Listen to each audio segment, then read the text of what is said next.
So till now we have seen the if block and an optional else block. Now we will see that we can even have another if else statement in the if block or else block, right? So something like this. So you can have the if else statement within the if block, or you can have an if else statement within the else block, right? In this example or in this syntax, you can see that you have an if else statement in both if and else blocks, right? If the condition 1 is true, then statements under the if block will get executed. The statements here are again if else statement, right? The if else construct, right? And if the condition 1 is false, the control goes to the else block, where we have another if else control statement where we are checking for condition 3, right? So the flow chart for this is, we have condition 1. When condition 1 is true, it executes, it checks for condition 2. If it is also true, then statement 1 gets executed. If condition 2 is false, then statement 2 gets executed.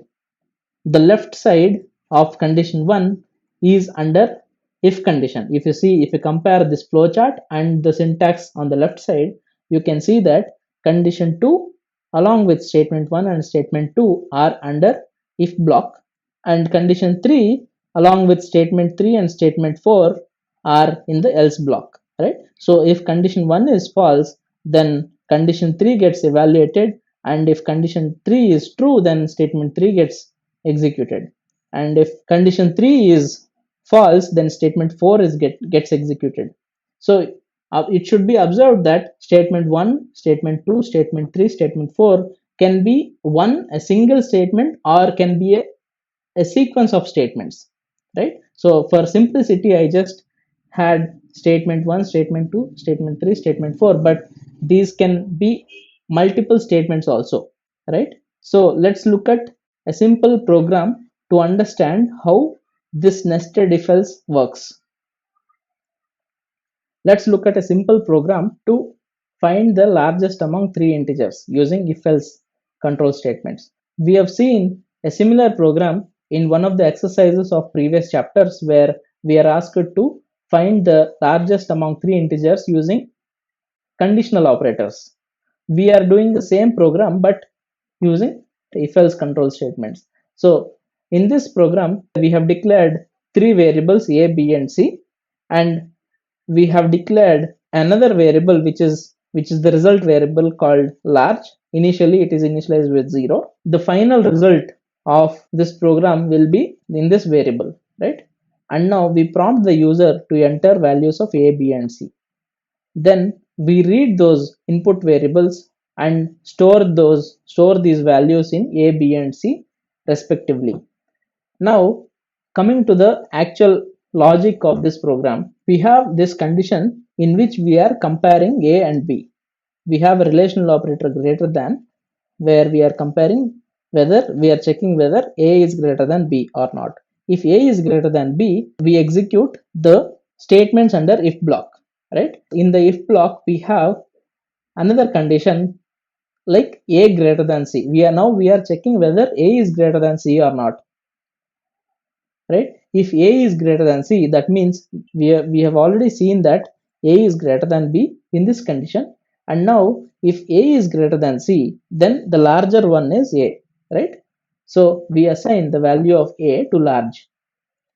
In case if a is not greater than c, that means c is greater than a, then you can say that c is the largest one, because here c is greater than a and a is greater than b, right? So among a, b, and c, we can see that c is greater if the control comes here to line 15, right? In this else block, we are assigning the value of c to large.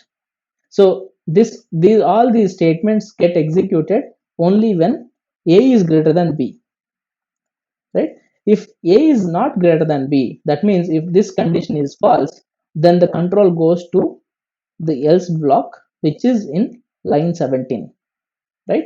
So if a is less than b, then we check whether b is greater than c or not. Now we are comparing B and C, right?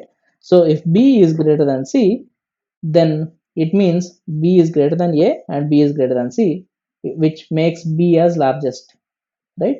So we assign value B to large, right?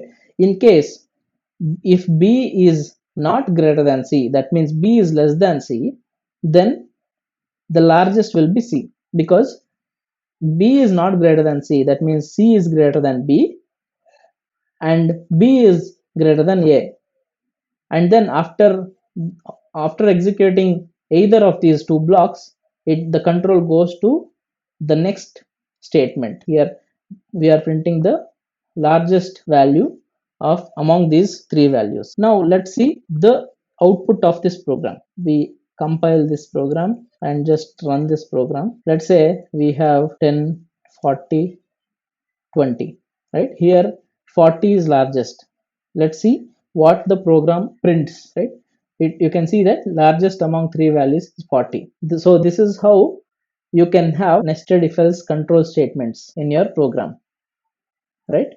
Again, so here the line numbers 13, 15 and 20, 22, in this program these are single statements, but generally we can have more than one statements also within these individual blocks, right? So for simplicity I have not given curly braces around these inner if else blocks, but it is a good practice to have curly braces for every if else control statements, right? So this is how nested if else works.